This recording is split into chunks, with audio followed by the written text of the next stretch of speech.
I want to be brief so that you can hear the writers. We have 5 writers. I'm going to give very brief biographies of them, but there will be more extensive biographies in the chat. And there will also be information about purchasing each books by each of the authors in the chat. So I encourage you to do that. So our first writer is Jane Healey. She's a freelance writer from Melrose, the author of historical fiction, whose most recent book is The Beantown Girls, and her new novel, The Secret Stealers, is due out in 2021. Jane. Hi. Thank you so much for having me. I was so honored to be invited. I love Salem. I did the Salem Literary Festival, Vernonia. I think you moderated my panel.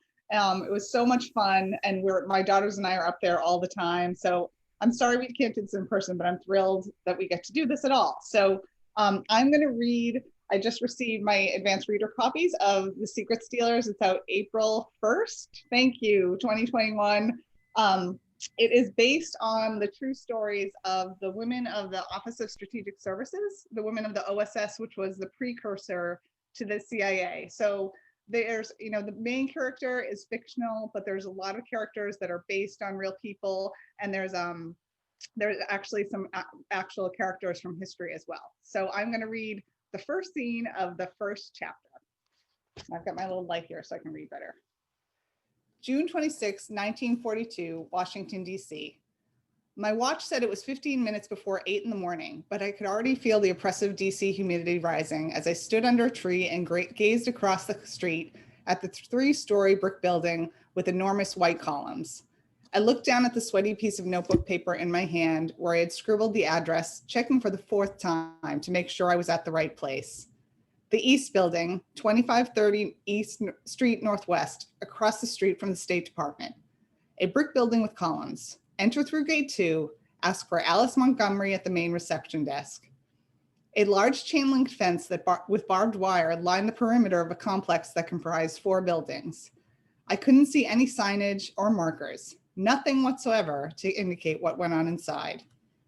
For the 100th time, I questioned my decision to do this, to come and interview for a government job I didn't actually need and an organization I knew very little about. Excuse me, can I help you? I turned to see a young woman observing me from a few feet away. She was a couple of inches taller than me, 5'5" with pale blonde hair, and wore a light blue and white striped summer dress with cap sleeves and a navy blue straw hat that flattered her heart-shaped face.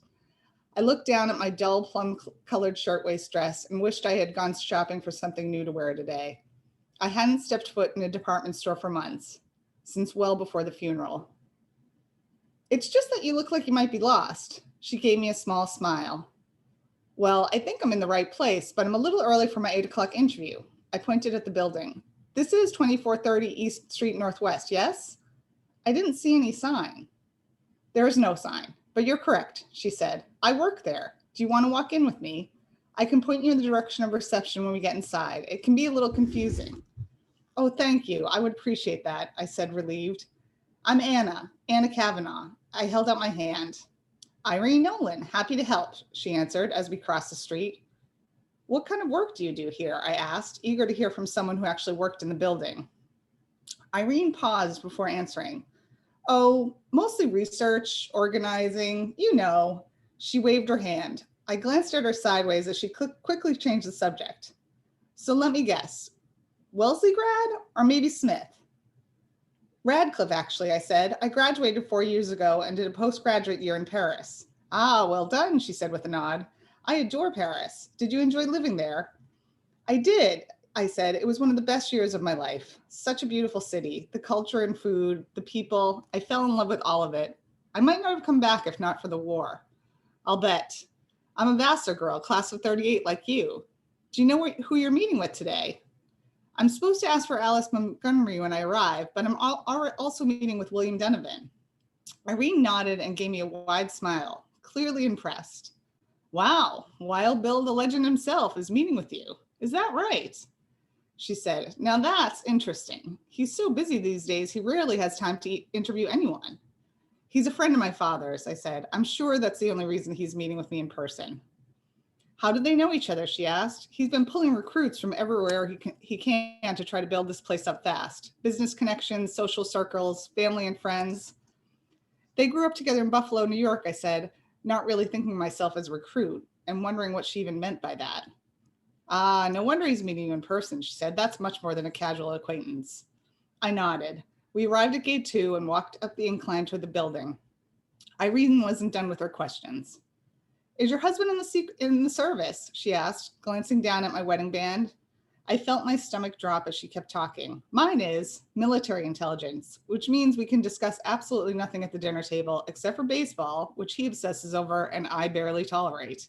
He's a Yankees fan. She looked over at me for a response.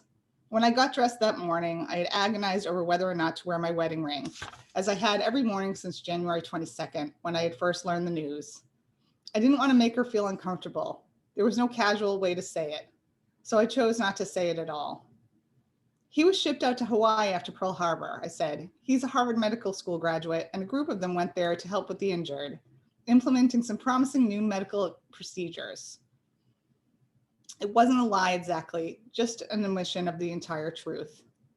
Oh, wow, she said. Does he know you're interviewing here? No, I said, feeling my cheeks burn. I had never been a good liar. I'm sure he'll be so proud when he finds out, she said.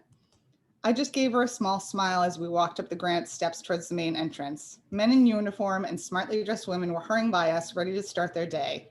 I still had not seen one single sign declaring what government department actually resided in this building. It was so odd. But then, given the rumors of the newspapers about Donovan in this department, not entirely surprising. A dark-haired young man tipped his hat and opened the door for us, and we entered the high-ceilinged main hall. It looked like any modern-day office building and had a musty, sweet, and sour smell, a combination of something like floor polish and ink. Still, there was no placard listing any departments, no numbers on the few doors I could glimpse from where we were standing. Reception is down the hallway to the right. Check in with the secretary, Irene said, pointing. She reached out and shook my hand. It was so very nice to meet you, Anna. If they offer you a job here, just know it's a fascinating place to work, like nowhere else, truly. And there are more than a few women like us, smart women. The hours are long, but it could be the type of job to keep you busy while your husband is away. Thank you, I said. If I never saw her again, I wouldn't have to feel guilty about not telling her the truth. And thank you very much for your help this morning. I appreciate it. Good luck, she said. I hope to see you soon. She turned and joined the throng of employees hurrying to their various destinations as I headed in the opposite direction. Alice Montgomery is no longer working here, the secretary at the reception desk told me in a clipped tone when she glanced up, peering over the top of her tortoiseshell cat-eye glasses at me after I announced my arrival. Oh, okay, that's what I was told, I started. Maggie Griggs, who's in charge of recruiting and hiring women, will be coming to get you, but you're going to have to wait at least 30 minutes, the secretary added. Maggie is very busy and wasn't anticipating having to meet with you herself. Have a seat. Today's papers are on the table. I sat down in one of the black leather chairs and picked up the Washington Post from the glass coffee table. There was an article about Major General Eisenhower's arrival in England and another about the recent Battle of Midway in the Pacific, but I was too distracted to read beyond the headlines. That's it. Thank you. That's the first time I've read a whole scene from that to anyone, so thank you for letting me share. Great, thanks. Thanks, Jane. Thank you. Yeah, I could see you're getting people hooked. There's drama right away. Thank great. you. So, and congratulations on getting a copy of that book. So in your hands. Yes, that's a good feeling. Thank you.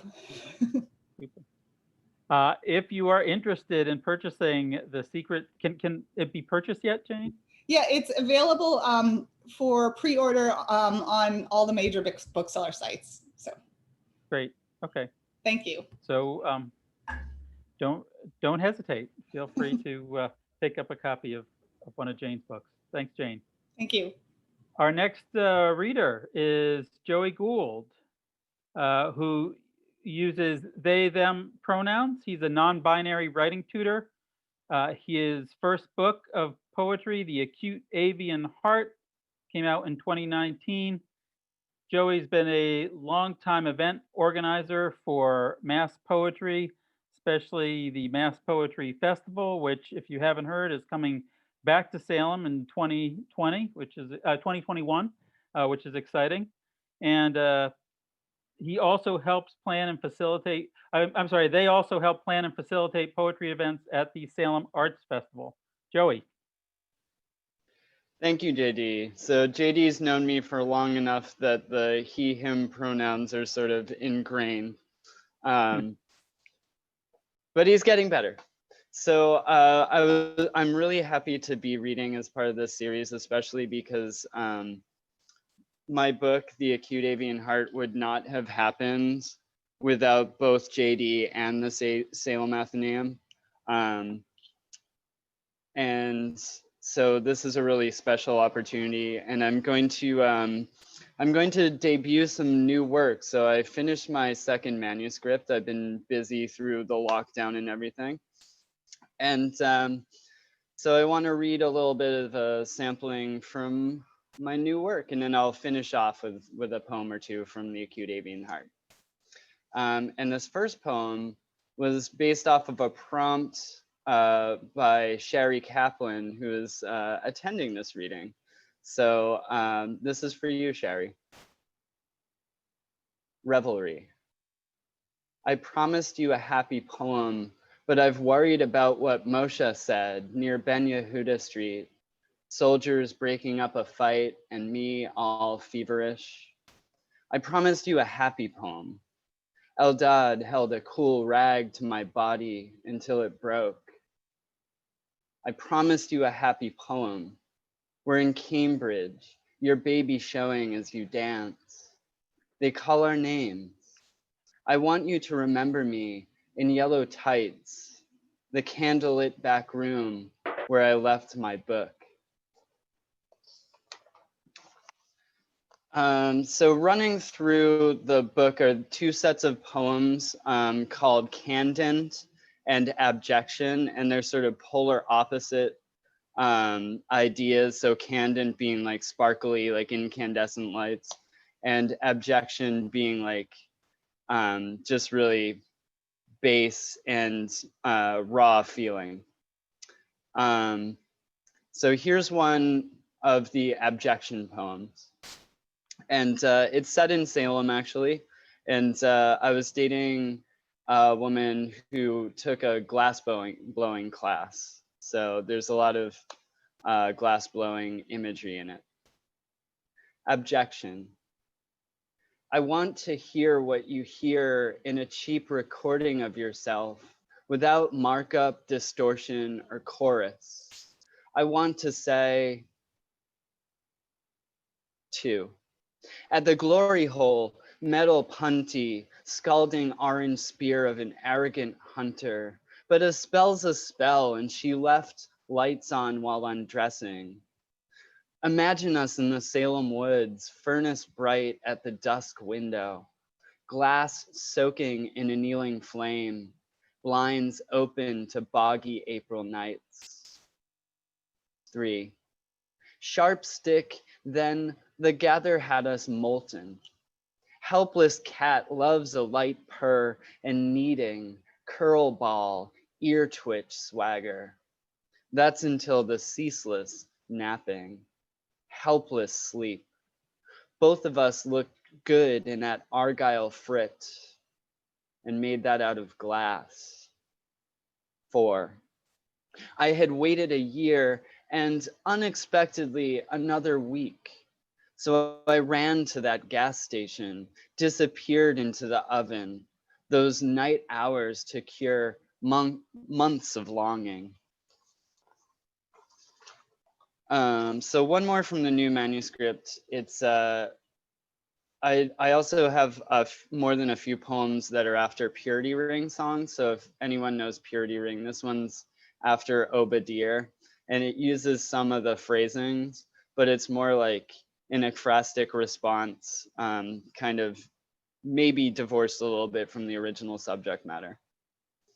And this is, I'm reading a lot of Israel poems. So I went to Israel, and that's a thing. and I was raised nearly Orthodox Jewish, conservative Jewish, but on the strict side. Sinai. I was born days after the sea split like a dropped melon, like an unbarred chest. In 2 years, we'll reach the first olive tree. Ghastly sand for now. Where has the rest gone? Predicaments of dark water, decades confused by the ruse of circumference. God, send radii, send rain that stays in feet of soil. I never touched calf's gold below the sleepy mountain where our leader disappeared. Guilty, we never see autumn done up like henna, like drifting to sleep. Oh dear, when the sky's low, how to keep the Sabbath. Fall is brief, dangerous storms, shattered pots in cool caves. Subterranean lovering, keep to nights.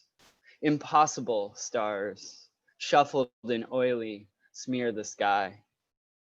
When we reach Kinneret, they'll finally crispen, so soothes my hunger.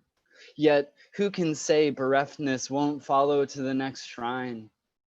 To the water line, down a long yellow hall, ungold, ill amber. Don't just wander back and forth. Arrive at the grateful seas of Dreamtide, a beach ready for our guilty sleep.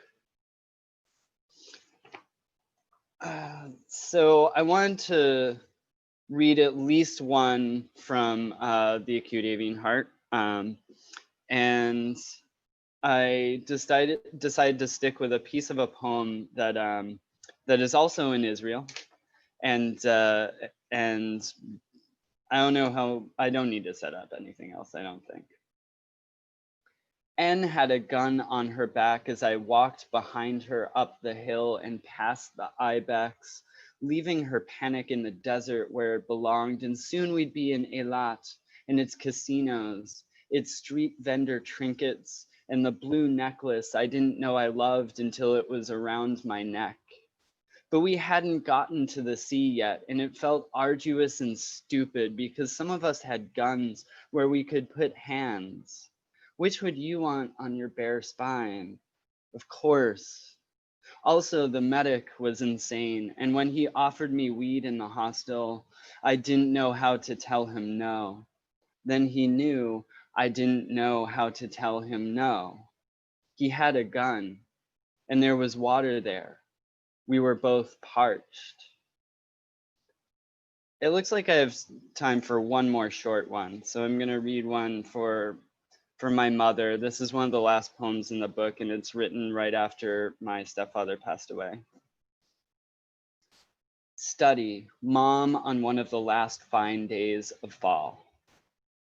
Mom looks small in the yard with her tall, thin rake sweeping up the trees as they crumple, and I help her bag the stricken giant's guts. The day is chill, as crisp as a glass of wine, nearly bitter like anything savory. So we're locking up the world for winter, and then there are boxes, always more boxes of his stuff to give or file or toss. But at least she can be outside that mess for a while longer, trading the extinguished light for the waning reds and oranges of fall. Raking as a tribute, collecting deaths, making them seem containable. Thank you. Thanks, Joey. That was beautiful. It's great to hear that work, and it's great to have known you for so long. Joey and I go way back to 2007, and it's amazing to see how they have developed as a poet. Thank you, JD. I love you. Joey also is, back when we had the Salem Writers Group meet in person, was one of the people who would attend quite often. Our next reader actually used to attend way back before children and other things. Laurette Folk, her first novel, A Portal to Vibrancy, won the Independent Press Award for New Adult Fiction. And her second novel, which came out last year, The End of Aphrodite, is published by, oh, I didn't practice this beforehand, Bordechera Press and CUNY. And Laurette, where are you? I'm here. Great, go for it. Can you hear me? I just want to say that my internet connection goes on and off. So hopefully it will stay on for the rest of these readings. And I just want to say to Joey, I love the name of your book, The Cute Avian Heart. Do I have that right? That is just gorgeous.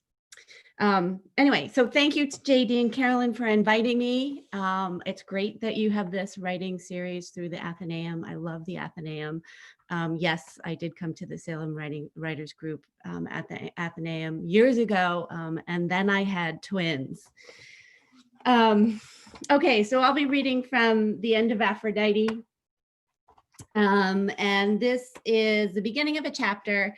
And I think it's pretty self-contained, so I won't have to give you any history aside from that. Edda, who is the protagonist, is the Aphrodite in this novel. So Aphrodite and the Boat Builder from The End of Aphrodite. In the spring of her 34th year, Edda decided to leave Vermont, spend the summer at her sister's in Gloucester, then head out to California in the fall. In the back of Edda's mind, California was still an out. No matter how unfulfilling her life was at the time, she would think to herself, I will be living there someday, and all of this will be a memory. From her conversations with her friend Patsy, people seemed to have meaningful lives there. They had a progressive mindset and were less apt to worry about making a living or finding a mate or getting old. Patsy had a roommate who was moving out to attend grad school, so Edda had a place to stay in San Francisco. It was just a matter of getting herself out there, but this wasn't an easy thing to do. Edda needed people. It was far easier to jump on a bandwagon than create one. Before Edda arrived at her sister's doorstep in Gloucester, Massachusetts, she was living in a small studio near the campus of the University of Vermont. She found a job cleaning the dean's offices and was approached by an art professor to do some modeling. Kyle Kent was a tall man with big hands who looked more like a basketball player than an artist. He was a technician who could reproduce the masters down to the brushstroke. He knew the composition of paints, the science of color, was obsessive about his brushes and how they were stored. He equipped Edda with a sword and painted his own head for a rendition of Judith beheading Holofernes. But Kyle did not fulfill Edda's romantic expectations of being an artist. Art was an external thing Kyle could mimic, not a means to express the interface between the sensual and internal worlds. Edda believed she had no God-given talent, but she did like to look at her own face. She never passed on the opportunity to gaze at herself in a mirror, and often she was genuinely pleased. If, however, God had asked her what gift she wanted for this life, she would have gladly told him to give her the gift of creativity. Like California, creativity seemed to be a charm against the drudgeries of existence. She had decided if she could not be an artist, then she would be the art. Edda loved the studios, the half-finished canvases, the still life arrangements of clay bowls, marble busts, delicate glass-blown orbs, and exotic silks falling over sharp edges. She began to model for other professors as well and delighted in watching herself materialize on canvas or paper or film. She liked to believe those exterior selves lived more exotic lives without her. The cerebral inclinations of the professors, however, were a mark against their virility. When one had propositioned her for sex, offering her money should she not find it attractive, she was annoyed. As a muse, she was looking to be seduced, not propositioned. It was her hankering for virility that brought Edda to Cameron's, a local Gloucester restaurant where the fishermen ordered rounds at the bar, drank to get drunk, and rehashed their stories of the sea. They were rugged, unshaven men and with weathered hands. They smelled of grease, kelp, and bait, and gawked at Edda. She was the best thing they had seen in months. The few women who accompanied them were hard-looking, had chemical-dyed hair and gruff voices. They glared at her. "Look at that one," they said. "Where do you suppose she came from?" Etta clasped her pocketbook, a hand-crocheted bag she brought at a fair, unzipped it, and retrieved her lighter and pack of cigarettes. She crouched to light her cigarette, but the late spring gale that blew in with the opening of the door extinguished the flame. She ducked lower into a meaty palm for cover. "Success," said a man dressed in Carhartt overalls. Etta pawed at the ashtray just out of reach, and the man pushed it over toward her. She noticed his neck was beet red and speckled with stubble above his white turtleneck. "You have the eyes of a selkie," he told her. "She's out of your league, Tommy," someone shouted. "You know what they're thinking by the eyes," Tommy continued, smoothing the stubble over his throat and glancing down at Etta tentatively. "If you're kind to her, the eyes turn soft, but if you're not, you'll know the animal in her," he said. Then he chuckled softly and looked down at his large hand grasping his beer. "I'll leave you alone," he said, and turned away from her. "Buy me a drink," Etta said. Tommy ordered Etta a beer and monopolized her attention with stories of lobster fishing, standard traps, how to measure a lobster with a lobster gauge, the largest lobster ever to be caught on Cape Ann, etc. Etta feigned interest to have someone anchor her in the cacophony of the overcrowded bar. After a while, Tommy had moved his bulk into the confines of Etta's personal space, and Etta became acutely aware of a man leaning on his elbow at the bar watching their interaction. Etta interrupted Tommy's monologue on lobsters. "Do you have any selkie stories?" she asked. Tommy took a step back and wavered slightly in place. He rubbed his eye and looked up at the ceiling tiles. "I can't say I know of any. I know that if you steal a selkie's hide, you can keep her," he said, "just like I want to keep you." His eyelids lowered and he reached out to twirl a lock of Etta's hair around his fingers.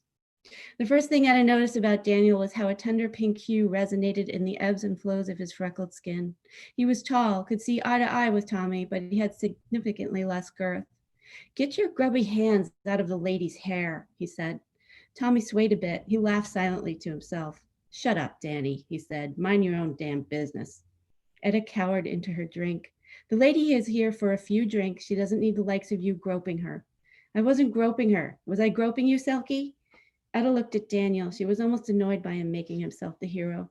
Before she could answer, someone splashed a drink in Tommy's face and the bar broke out into a melee. Etta slipped out and went to the ladies' room. She stayed there reading the obscenities in the stall until the ruckus had stopped, then went out to the back door into a parking lot. A man was crouching on a motorcycle in the shadows. "Hey, Selkie," he said softly, "do you want to see the moon set?" Daniel started the bike and it popped and spat and roared, tackling the serenity of the dark, the empty streets. The sky over Gloucester was now unveiling its stars. The moon was an ember, an afterglow just above the horizon. With the movement of the bike, Etta was chilled, but her body vibrated with exhilaration. Above the roaring and spitting engine, she could hear herself laughing. How am I doing for time? I lost track of my time. Should I keep going? Do I have a minute? Go. Yeah. Okay. Daniel pulled into a parking lot and shut off the bike. Etta's mind attempted to decipher the shades of the landscape, the tall firs, the patches of grass, a gravel road, a dark path into the arched boughs of trees. Daniel dismounted and headed up the path. Etta followed. In the distance, the waves pounded the rocks and dogs were barking. The trail opened up and he picked up a rock and hurled it upward toward the stars. A moment later, it kerplunked in a body of water below. He walked deeper into the woods and came out into a clearing with low-lying brambles. In the ghastly night, Etta could see the gale swoop down through the shrubbery. She stumbled a bit. "Watch it here," Daniel said. They walked a narrow path along the granite coast where someone had constructed a dozen or so rock structures, precariously balanced, but tolerating the wind. Etta watched the surf shoot up, sprawl, and retreat behind them. The wind was blowing hard, and she was terribly chilled. "Get down low," Daniel said. He huddled below a tall boulder. Etta sat down next to him, and the gales passed neatly over them. Daniel fumbled for something in the brush, a black cauldron, lifted the lid, and rustled some papers. He set the cauldron snug in a crevice between the boulders and the lit paper. A flame's tongues leapt upward, illuminating his face, his pressed lips. He settled himself down on the ground and withdrew a joint. "I know everyone on this island, and I don't know you. You're not from around here." "You're right, I'm not. So where are you from?" "I don't have a place." "Fuck that, everybody has a place." Daniel sucked on the joint and handed it to Etta, holding his toke. He pulled it out. He puffed it out in a cloud. Why did you take me here? Etta said. You look bored. You were tolerating Tommy. I can tell when a woman is tolerating a man. And how is that? She doesn't say much, looks at everyone but him. Etta withdrew and tasted the sharp bite of the joint on the back of her throat. The barking dog seemed to be getting closer now. Etta regarded Daniel, waiting for him to tell her what to do. Be still, he said. The surf sprung up, toppled, pushed into the crevices of the rock, and retreated in a hiss. The dogs started to circle. One had burst through the bush and stopped a few feet in front of them, growling viciously. Etta could see it in full silhouette now, steam coming out of its mouth. It looked like a wolf. Oh, Christ, Daniel said. Someone whistled in the distance, and the dog sniffed the air and disappeared back into the brush. Etta felt her warm blood retreat from her rapidly beating heart. They sat there silently for a long while, passing the joint back and forth. Etta watched the vaporous bodies of clouds move with haste against the backdrop of stars. Daniel watched the clouds as well. He cleared his throat, and she waited for him to speak, but he didn't. Once the fire in the cauldron dwindled, he replaced the lid. He stood up and stuck his hands in his jean pockets. Let's get the hell out of here, he said. They hiked back to the bike, and Daniel took her back to Cameron's, where she located her sister's Honda Accord and drove home. Thank you. Thank you, Laurette. Yeah, you couldn't leave us with them going off on the motorcycle. We had to find out what was going to happen after that. Thanks. So just a reminder, you can purchase Laurette's book. There's a link in the chat. There's also a link to Joey's book. So our next reader is Aly Pierce. Aly lives in Beverly, where she drinks coffee and mails you records from Death Wish Inc. Her debut collection, The Visible Planets, and her new chapbook, Cryptids, are both available now from Game Over Books and Gingerbug Press, respectively. Aly. Thank you, JD. And thank you, Carolyn, as well, and everyone who worked on putting this event together. This is great. I was super honored to be asked to read at it. I love the Athenaeum, and I can't wait until we can attend events there in person again. And yeah, thank you to everybody else who read as well. This book, The Visible Planets, came out in January 2020, so I was able to do a few in-person readings for this book, but there has been a lot that have been on Zoom, which is funny, but also good, because then my family who does not live in this state can come, and it's really nice. So this book is about space a lot, mostly, and grief. And a bunch of the poems in it are titled for pictures taken by the Hubble Space Telescope, or the things that NASA titles them. Some incredibly creative person at NASA who titles all of these images, which are really wonderful. So the first one that I'm going to read for you is called Hubble Captures the Ghost of Cassiopeia. Here the queen is seen with her hair piled high, frosty blue wisps pinned together, her robes pooling on the sky floor, swirled around the seat of her throne. Her cheeks hold a blush of laughter, her skin pricked with rose gold jewels. She looks flawless underneath Polaris, her shroud loose about her shoulders, like she hurries nowhere, dresses for no one. We wonder where in this picture is the ghost. Most would say it's the light spread of frosting, the iridescent river nearest the edge that mimics a body. But what if the ghost is the biggest dark spot between her pale arms? The absent center, the whole image bends around. Or what about the disparate brightest points? The spots that bleed the camera's pupil into X's? Anyone who's held a death knows how infinite it becomes. Light years of hydrogen sparks in a dark sky. I'll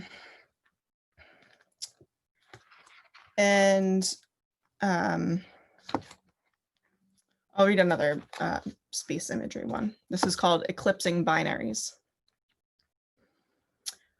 By observing how two stars orbit each other, we can know the point that binds them. From light years away, we can look at their union and say, this is what makes them partners. Never mind that we can't know their names or the language in which they say, I love you. We can feel the way their light shifts and dodges as they dance, see their alternating rhythm as they wash dishes, get dogs, fix the fence in the front yard. We can't tell their faces apart at this distance, yet we know beyond a doubt which will die first. We know their collected mass, the length of their arms, the moment their first child is stillborn, and the brightness of their morning, and the time at which it will end, swollen, red, cold, and bigger than both of them.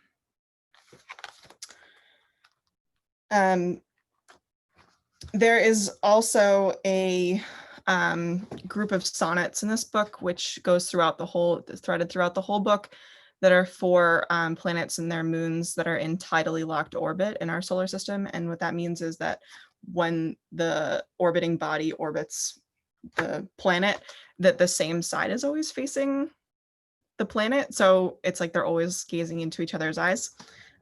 So I cast them as contemporary lovers. So I'm going to read you two of those. Pluto and Sharon.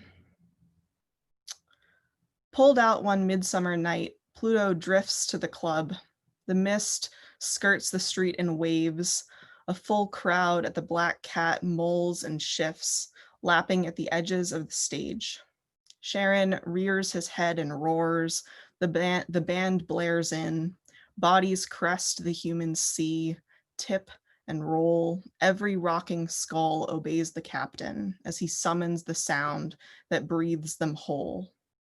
Later, over ginger ales, Sharon confesses that singing is like getting pitched off a cliff.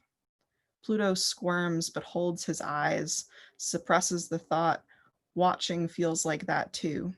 The kiss that flutters away, a squeal of feedback, weightlessness, tamped down as the band packs.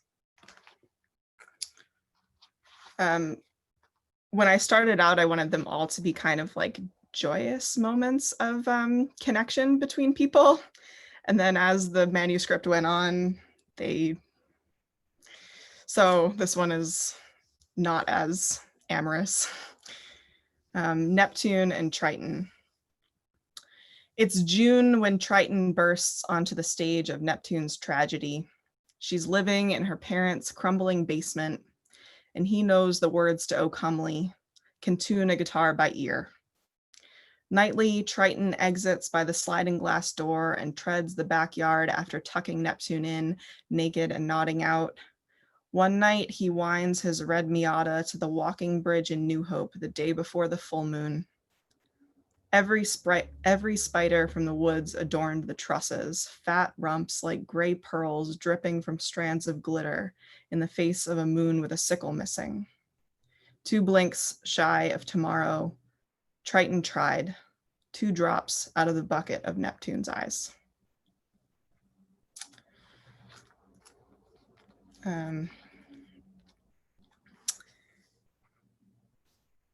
The other space element that happens in this book is there are some equations that are from astrophysics that I like sort of wrote into. The equations are written out in the book, which I was pleased that my publisher did not tell me that shouldn't happen. And so I'm going to read you one of those, and then I will be done. This is called Planck's constant revisited, and the equation for Planck's constant is E equals hf. The quantum of action, the translator, the quotient we filter our vernacular through, preceding every sentence, every plea.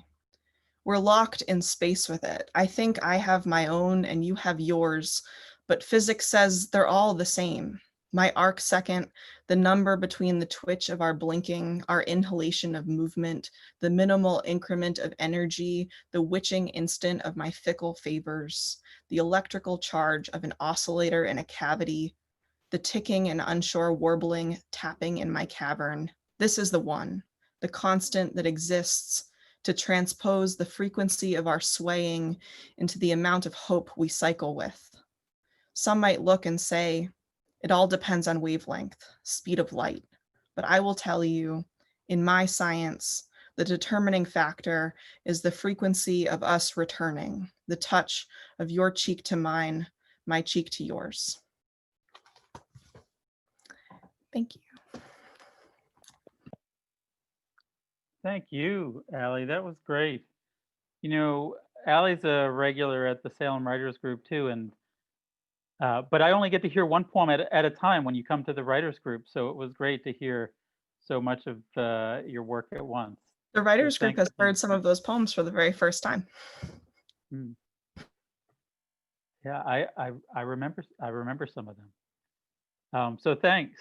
I like to say that whenever we have readings like this, one of the great things about them is how far we travel and how much our worlds expand. And if you think about already where we've been to Washington, D.C. During the Second World War. We've been to Israel. We have been to Gloucester. And then with Aly, we traveled across the universe a little bit. So, and we're going to travel a little bit more with our final reader. Sylvia Sellers-Garcia is an associate professor of history at BC. She's both a scholar and a fiction writer, the author of several books. Her most recent is The Woman on the Windowsill from Yale Press in 2020. It's a blend of true crime and scholarship. I found out just recently that Sylvia comes to the Athenaeum. She lives in Beverly, but she comes to the Athenaeum to work on her writing. And so we're especially glad to welcome you, Sylvia. Thank you. It's been such a pleasure to listen to everyone read, and I'm so glad to be part of this group. Thank you all for being here. And yes, this book, parts of it were written at the Athenaeum, and the wonderfully transporting Athenaeum that takes us into the 19th century in some ways. So the timing is just right for this book because the case happens in 1800. But the location, as JD said, is a little bit different. So you'll have to jump a bit across the hemisphere to Guatemala. I'm going to read from the very beginning of the first chapter. This is a little bit gruesome. I'll just give you a warning, but it's a true story, and I hope you'll find it engaging. Every murder mystery begins with a body, or it begins with calm. An impression of serenity that promises to shatter at any moment when the wreckage of a human life is finally revealed. A corpse, a long enmity, a sudden flash of brutality. The disruption of that initial serenity manifested in death. Since the body that begins this story is never found, the mystery must begin with calm. It is the 1st of July in 1800, shortly after 6 in the morning. Despite the early hour, there is already movement. Servants have risen to make breakfast. The clap of hands against wet maize dough and the crackle of stove fires mixed with slow morning conversations, gossip, last night's dreams recounted and interpreted, plans made for the day. Some have already left the house to run early errands, and their bare feet patter on the street stones. The sanate birds are loud at this hour, clicking and croaking into the humid air. Don Cayetano Diaz, a reputable surveyor and mapmaker, opens the study window of his well-appointed home in Guatemala City. The shutters, as with all buildings in this colonial capital, open onto the street, where wide stone sills offer perfect vantage points for watching passersby. Diaz does this every day. He opens the shutters and then settles down to work at the desk that sits just below the window. On this morning, he realizes at once that something is different. There is a strange object on his sill. He calls to his brother, for already the object seems ominous. their drops of blood on the sill's cold gray stone. Diaz's brother hurries from the house to seek a surgeon, Don Josef Tomás Caseros, and as they return, coincidentally, Diaz sees another acquaintance passing by the window and calls him into the house. Don Narciso Esparragosa, one of the most renowned surgeons in Guatemala, indeed a leading figure of Enlightenment medicine in Spanish America, is making his way to the nearby hospital. Together, the four men examine the object on the windowsill, and now there can be no doubt. Placed on a lily pad, as if served on a plate, is a woman's breast. Narciso Esparragosa examines it with a surgeon's eye. In fact, it is not one breast, but two. They are attached, cut from the body in the shape of an hourglass. The one with less skin has been folded beneath the other. At the other end, the skin extends all the way to the underarm with its scrap of dark hair. Esparragosa believes that the cut reveals no expert skill, and he states that he cannot fathom what has prompted someone to do such a thing. None of them can fathom it. They do not understand it, but they do understand that this is a criminal act, a deeply offensive and disturbing criminal act. The evidence must be recorded and the authorities must be called. The court scribe and notary, Vicente Antonio de Villatoro, makes his own examination of the breasts, describing them in as much detail as possible. He notes 4 drops of blood on the sill. He notes a severed nerve and small discolorations of the skin. And he speculates, because of the darkened areolas, that the woman had been pregnant. It is only because of the coincidence of Cayetano's skill as a map maker that we, readers in the present day, have a visual impression of what he saw on the morning of July 1st, 1800. Illustrations in criminal cases of this period are very rare.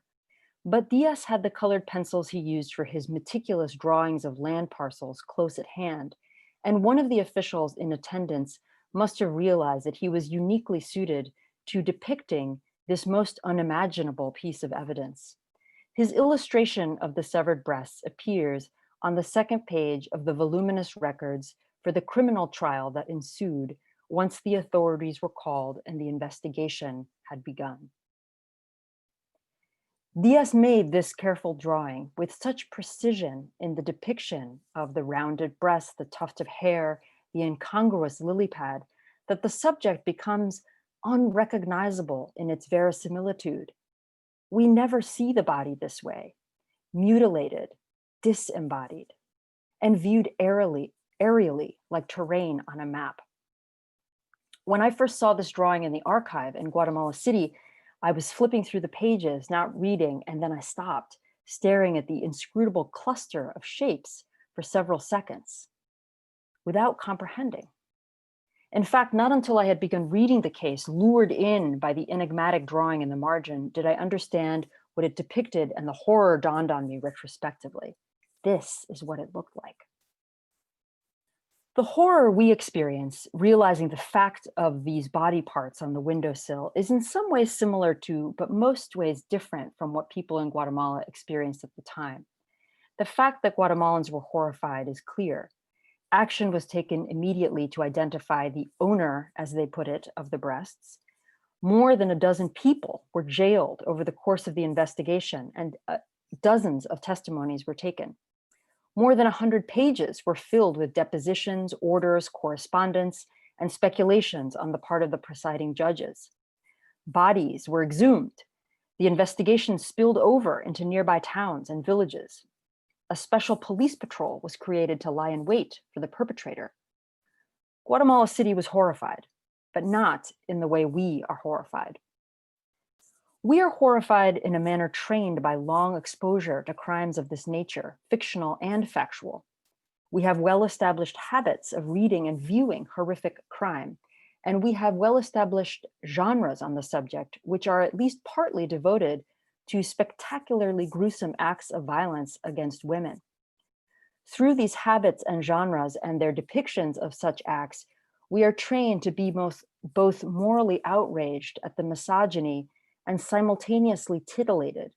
Sometimes the latter is an explicit aim, but mostly is concealed, wrapped in the moral outrage as something provoked, so that the reader or viewer can understand and even enjoy what is being condemned. We are also trained culturally through exposure to legal codes and expectations about human rights. We have a particular understanding of the idea of the victim. However unpleasant it was for Cayetano Diaz to be singled out, clearly the party most wronged in this case was the woman, that missing woman so terribly separated from a part of herself. To us, she is equally a victim regardless of age, class, or race. And less obviously, we are also trained to understand specific acts of violence as meaning certain things. Machine gun fire sprayed across a city street is not the same as a single stab to the back in a suburban kitchen, which is not the same as an elaborate death by many cuts under a freeway. We have our own language with its precise vocabulary of violence. In all these ways, Guatemalans perceived this event and experienced horror differently. I have to stop there. Thank you, Sylvia. Gripping, powerful, wow. Fascinating. I want to try this. Well, thanks to all our readers, and I'd like to thank them with sound. Carolyn, would it be possible for you to unmute everyone so we can all clap at once? And okay. Yes, I did ask everybody to unmute themselves just now, so all right. They should. All right, let's all applaud a little bit for all the readers. Thank you. Woo. Great. That was terrific. I appreciate hearing from all of you. Let's open it up, and really, this is just a chance for folks to express thoughts that the readings might have generated for them, or ask questions of the authors, really anything. Feel free to mute yourself again and unmute yourself if you want to make a comment or ask a question. Yes. Brenonia? And as a note, I put everybody, just like their name and the link, all as a list just now, so it's easier if people want to grab anybody's book info. Great, thanks, Carolyn. Yeah, I wanted to ask what this year has brought to all of you writers. How has your writing changed? Have you been able to write? What's different about it? And were you working on a project already, or for anyone who started anything new? I'm in that process now, and it's an unusual one because the world has changed so much. Go ahead. Well, honestly, am I on? Yes. I was writing flash fiction at the beginning of the pandemic because I felt like that fit in with my lifestyle as a mom who was working and taking care of the kids, and I just felt like that fit in better. But when that ended, I had finished my book, and I started painting. And I actually left writing for a while. I just feel like there's just too much demanded of me right now. So that's my answer. Somehow painting works better for me. I can do it while I'm cooking dinner. And so you're right. It's like different mediums occur at different times. So Thank you. If I may jump in. So every year I do 30 for 30 poems in 30 days for April, National Poetry Writing Month. And this year it was lockdown, and it was a very sort of serious situation. That's when we didn't really know all the facts yet. And I went through a sort of really tough time at the beginning of the lockdown, where I was actually locked out of my house for a week. And that was in late March. And then April, I just sort of, I was working on this book, and I pretty much finished the book. and I leaned hard into it because that was a way to deal with all of the trauma that I had experienced. And that like sucks so much energy out of me that I couldn't even look at my own poetry or anyone else's for that matter for a good couple months after that. And I went back and did edits maybe around August into September. And I do like having that space anyway. Like I don't want to write a poem and then edit it the next day. And you know, finishing the first draft of this manuscript was honestly a surprise to me, but it just sort of, it's poured out in bursts, which is why I think I have those poems that are opposites and it's really wild and it's opposite ends of the spectrum, because this year has been really extreme. And so I'm extremely productive or I'm extremely not productive. I'll jump into, I started going back and forth with my editors on the Secret Stealers edits, sort of maybe the third, fourth week in March. And that process has been fine, but now that this book is done and I'm feeling pressure for the next book, I've started doing some research for book number 4, but I've got a 14-year-old and a 17-year-old. They're a freshman in high school and a senior in high school. And I'm trying to like take my own advice and just give myself some grace to not be as productive as I felt like, oh, I should have a proposal done and ready for my editors now. And it's not coming quickly because I'm dealing with them and college applications and all the roller coaster of emotions they're going through right now, trying to be in school during a pandemic and missing all the milestones that they've missed. And so, yeah, I mean, it's not coming as quickly, but I think a lot of people are in the same boat. And I'm just trying to give myself some grace. I'll go. I was very unemployed for a while, so I did write during that time, which was,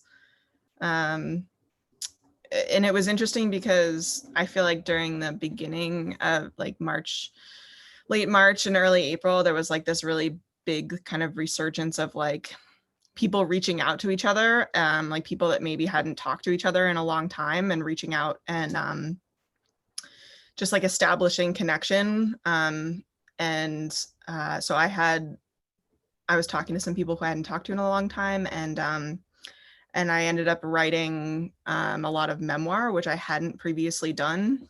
And I've been lucky enough to have a good connection with some Salem Writers Group people who we like met weekly and showed each other writing stuff. So because of that, I finished an extremely messy but first draft of another book. So that's been my project. And then I started teaching and now I can't even look at it, but that's almost done. So I'm impressed by anyone who's been able to do creative work in this last year.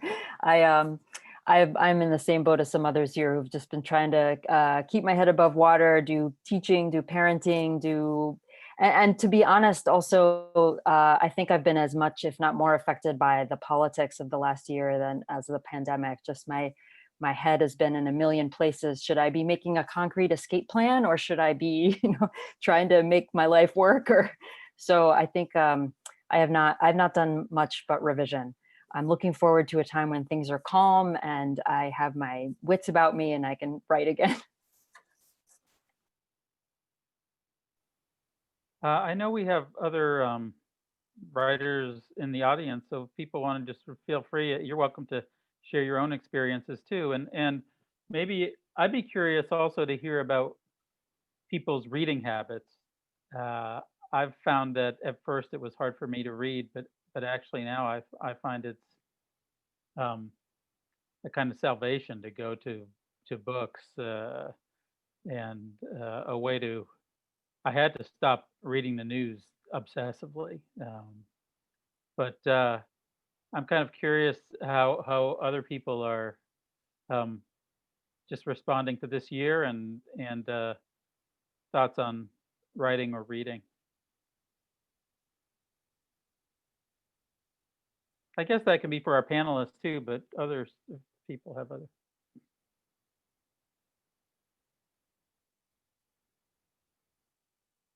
I have not been able to read. I can't read. I've read maybe 2 books this year. Yeah, I've had difficulty with focus, both reading and writing. Only in, I would say, the past month or so have I been able to dip my toes back into it. And it was interesting because at the beginning of the pandemic, my writing group was meeting more often, and I wanted to meet less often. I just couldn't do it, but other people were thriving in the climate. So it's a very personal situation. Yeah. I had a question. It's sort of a comment and a question for all of the readers. I just want to say that I like it was beautiful. I'm leaving this reading feeling smarter. Okay, so that's always a good thing because I haven't been reading either. So I mean, I just between the OSS and cartography and astronomy and mythology and Israel, my mind is in a million different places. So there were so many, I felt that this reading flowed, there were balances, I was thinking, Joey, I want to talk to you at some point more about that whole, what were you calling it? Candent and objection that was amazing. And that resonated with Aly's poems with the eclipsing binaries. These are all terms I'm going to use just regularly. And I'm thinking about, the crime story and the obsession people have with crime stories, Ted Bundy, all that stuff. So I guess what I'm asking you is all of you clearly, research this or, there are things that you read outside of, this finished product. Are you which comes first? Do you know what I'm saying? Do you say, oh, I want to write about, stars or, whatever, not to minimize it that way, Aly, but do you know what I mean? Or are you reading something and you say, I'm going to explore this and then render something different? Does that make sense? Does that question make sense? And if you don't answer it, I just want to say that everything was fantastic. I really could have listened to all of you read more. Thanks. Do you mind if I jump in? All right, so specifically with the candent abject poems, and they're connected to the poems that are all about purity ring songs. I mean, it's probably a trauma response, TBH. Purity Ring released an album that I love. And it came out right after the pandemic started. And so all I had at my disposal was a bag of weed and my car where I could listen to Purity Ring over and over and over. And so it really came as an ekphrastic response to this piece of art that was really keeping me going in a time when we all felt so unsafe and so unsure and so sad. I was desperate. And this album was, to use the term, giving me life. And so I started thinking about the lyrics and then thinking about how they brought me to places. They brought me to the Sinai in Israel, and they brought me to these places in Salem that I had been while glass blowing. And so yeah, I think in that way, I would never have written these poems without the art that they're responding to. It's impossible.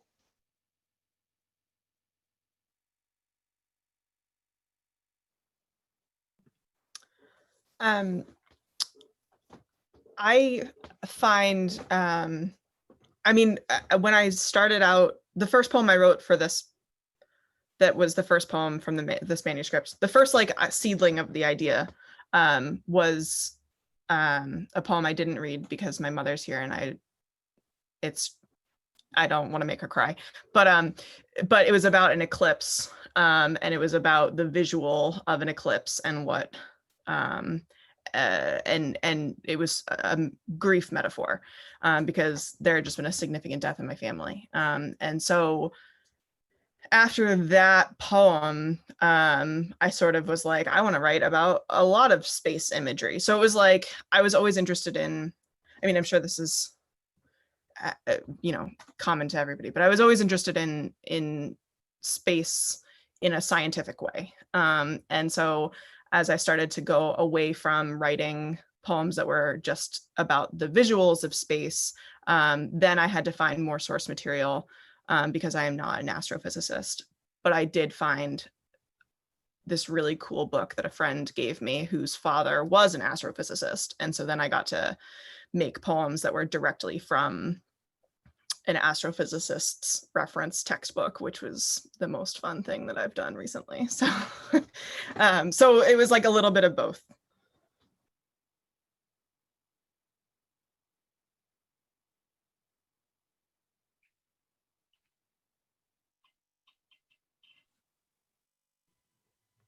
Do you want me to?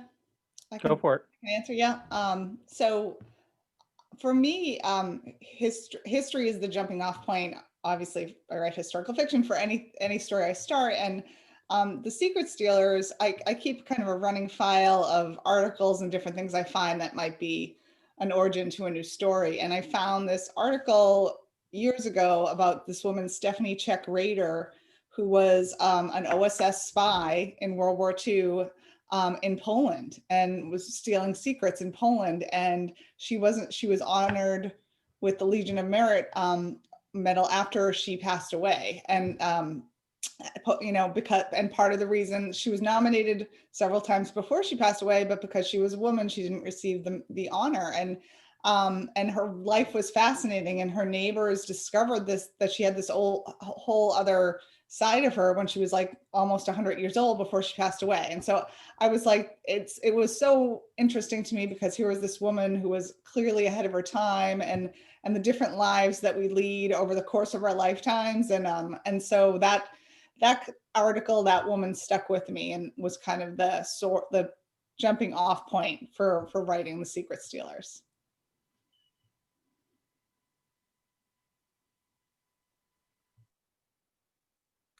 I'll jump in just to say, I think my influences may be odd compared to everyone else's here, just because the archival work is so slow. So I started this project, I found this case almost a decade ago. And so you work with materials for very long periods of time. Maybe it's just me that's slow, but I look around, I think most of us are slow when we're doing this type of work, because it takes so much scrutiny and considering and reconsidering, and you find one thing and that leads to another, and then you have to read about all of that, and then that leads to something else. And so trying to write a responsible research project around something like this means letting all that happen. So in some ways it's odd to be reading something that has been in my mind for now almost 10 years. And I don't know if this is good or bad, but I'm still really plugged into these criminal cases. The cases that are surrounding this particular sensational case are not as sensational, but just as fascinating. They reveal so much about the way people lived, and the way gender operated, and the way violence was taken for granted or not. And so I've continued to work on these cases, and I'm hoping that in another 10 years, I may have something to say about them. Great, thanks.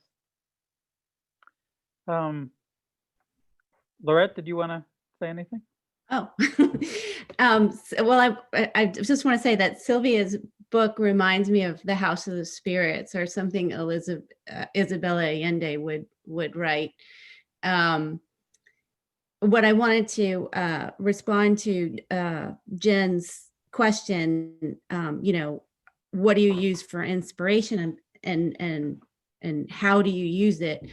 I did have to write a chapter about when Etta goes to Vermont and she's with hippies and it's in the 60s. And, you know, this was before my time. So I read parts of Tom Wolfe's Electric Kool-Aid Acid Test. And it was very intense, but it just put me right there in that era. And I found it very inspirational, and just dipping into it allowed me to write that chapter. And I have one of the women in the book is a poet, and she was writing about Demeter and Persephone. And so I got a book from, I found this book that was written about Persephone. It was a book of poems. And I can't remember the poet's name, but just reading others' works had allowed me to formulate my own ideas, but not usurp them, if that makes any sense. I knew where to make the break. You know, it just was sort of a jumping off point, and I went with it. I was inspired, and then, you know, and then I could let it go. Great, thanks. I'm mindful of time, and I promised a 20-minute reception, and that's about what we're at now. I guess if there's any last comments or questions, we'll field them now, or I guess I should say comments before we wrap up. But thanks to all the writers again. This was terrific. I agree with Jen. Just out and out enjoyable. Any last comments? I just want to say thank you. And also, this was a great idea by the Athenaeum to give people ideas of, you know, Christmas presents of local writers' work. So well done.